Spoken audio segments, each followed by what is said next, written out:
السلام عليكم ورحمة الله وبركاته. بسم الله والصلاة والسلام على أشرف رسول الله وعلى آله الفائزين برضا أما بعد. ഏറ്റവും ബഹുമാനപ്പെട്ട ഉസ്താദുമാർ, എന്നെ ശ്രമിക്കുന്ന വിദ്യാർത്ഥി സുഹൃത്തുക്കൾ, ട്രംപേരിയ ആഗോള രാഷ്ട്രീയത്തെ സ്വാധീനിക്കുന്നത് എങ്ങനെ എന്ന വിഷയത്തെയാണ് ചർച്ചയ്ക്ക് വരുന്നത്. ഈ വരുന്ന ജനുവരി 20-ന് അമേരിക്കൻ ഭരണസിരാ കേന്ദ്രത്തിൽ ട്രംപ് വായുന്ന പശ്ചാത്തലത്തിൽ തീർത്തും പ്രസക്തവും ചർച്ച ചെയ്യേണ്ടതുമാണ് ട്രംപിന് കീഴിലുള്ള അമേരിക്കയുടെ നയനിലപാടുകൾ എന്തായിരിക്കും എന്നുള്ളത്.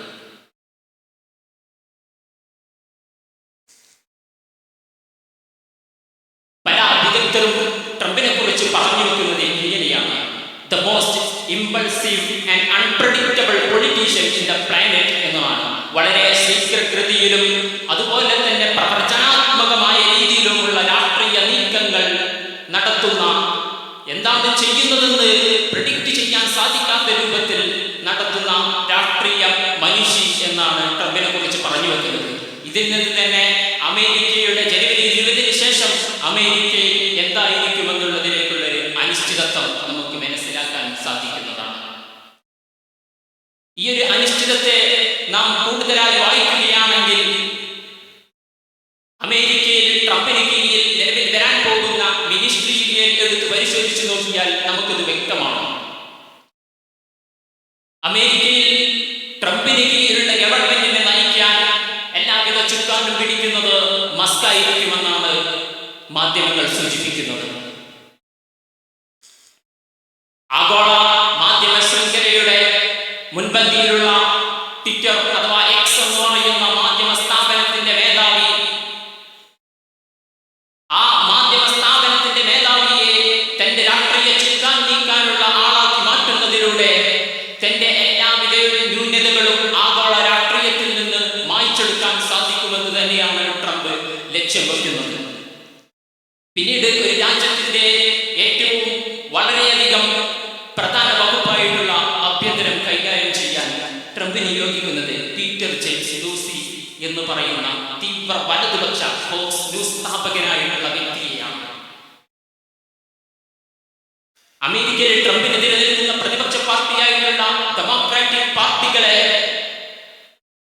ഫാസിസ്റ്റ് മുദ്രാവാക്യമായിട്ടുള്ള എനിമി വിത്തിൻ എന്ന രൂപത്തിൽ ചാപ്പയടിച്ച് ആക്ഷേപിച്ചിട്ടുള്ള, വളരെ തീർത്തും ഇന്ത്യയിലെ അർണബ് ഗോസ്വാമിയെ പോലെ പ്രവർത്തിക്കുന്ന അദ്ദേഹത്തിന്റെ ആഭ്യന്തരം വകുപ്പ് കൈകാര്യം ചെയ്യാൻ ഉപയോഗിക്കുമ്പോൾ എന്തായിരിക്കുമെന്ന് നമുക്ക് പ്രവചിക്കാൻ സാധിക്കില്ല.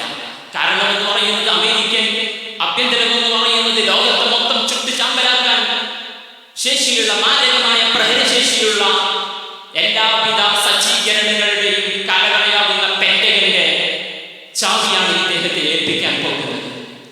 പിന്നീട് ആരോഗ്യ വകുപ്പിലേക്ക് നാം പ്രവേശിക്കുകയാണെങ്കിൽ അവിടെ നിയോഗിക്കുന്നത് റോബർട്ട് എഫ് കെന്നഡി എന്ന് പറയുന്ന വ്യക്തിയെയാണ്.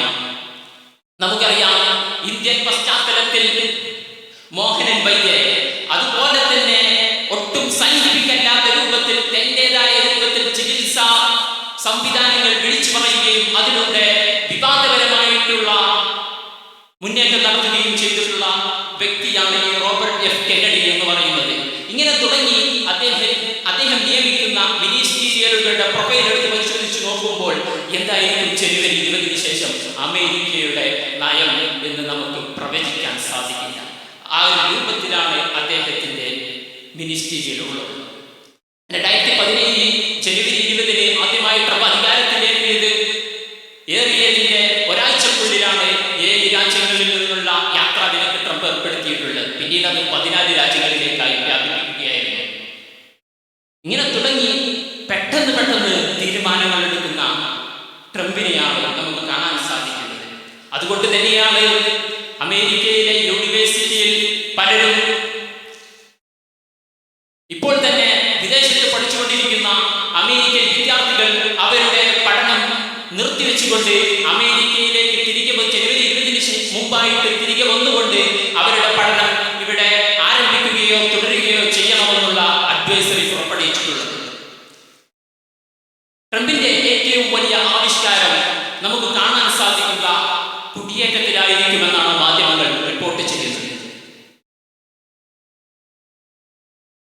ഏറ്റവും കൂടുതൽ അനിയന്ത്രിതമായിട്ടുള്ള കുടിയേറ്റം നടക്കുന്ന മെക്സിക്കൻ അതിർത്തി 3000 കിലോമീറ്റർ വേലി കെട്ടിക്കൊണ്ട്, ചുറ്റളവിൽ വേലി കെട്ടിക്കൊണ്ട് അവിടെ അമേരിക്കൻ സൈന്യത്തെ ഇറക്കി അഭയാർത്ഥി പ്രവാഹം തീർത്തും അവസാനിപ്പിക്കുമെന്ന് തന്നെയാണ് ട്രംപ് പ്രഖ്യാപിക്കുന്നത്. മാത്രമല്ല, കാലാവസ്ഥാ വ്യതിയാനത്തിന്റെയും അതുപോലെ തന്നെ കാർബൺ ബഹിർഗമനത്തിന്റെയും വിഷയമെടുത്ത് പരിശോധിച്ചു നോക്കുമ്പോൾ ട്രംപിന് കീഴിലുള്ള അമേരിക്കൻ നയനിലപാടുകൾ തീർത്തും അപലപനീയമാണ്. ഇങ്ങനെ കാർബൺ ബഹിർഗമനത്തിലും അന്തരീക്ഷം മലിനമാക്കുന്ന രീതിയിലുള്ള വിഷപ്രവാഹങ്ങൾ ഉയർത്തുന്നതിൽ മുൻപന്തിയിൽ നിൽക്കുന്നത് അമേരിക്കയാണെങ്കിൽ പോലും ഇതിനെതിരെ നയനിലപാടുകൾ എടുക്കുന്നതിൽ നിന്ന് ട്രംപ് പിന്നോട്ടാണ് എന്നുള്ളത് നമുക്ക് പറയാതെ അമേരിക്ക ഫസ്റ്റ് എന്ന ഓമനപ്പേര് വ്യാവസായികമായി അമേരിക്കയെ മുന്നിലെത്തിക്കാനുള്ള ശ്രമമാണ് അമേരിക്ക ഇനിയും നടത്തുന്നത്, ട്രംപിന് കീഴിൽ നടത്തുന്നത്